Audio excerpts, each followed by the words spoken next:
Ювілей 20 років існування хор Розанов означав з концертом духовної музики, на котрим присутствував владика Георгій Đuđar, Kocurski парох, отець Владислав Рац, православний священик Петар Đukić, члени церковного odboru i drugih đurđovskih združenja, представники локальної самоуправи і велі почитователі хорського церковного шпівання.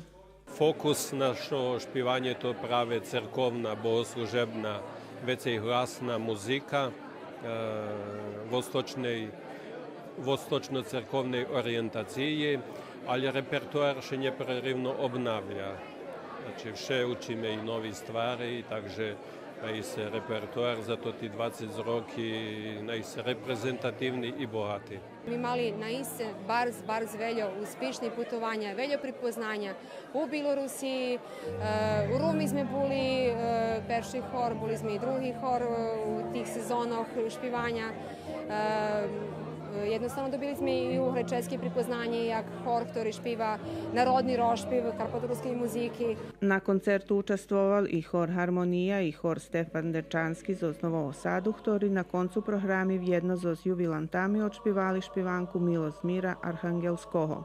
Po zakončenju koncerta u prostorijah Kulturno-umetnickog društva Tara Ševčenko otrimani koktel na kotrim še prisutni prez video prezentaciju zdohadli na počatok i najznačnejših hviljki u 20-ročnej roboti horu Rozanov.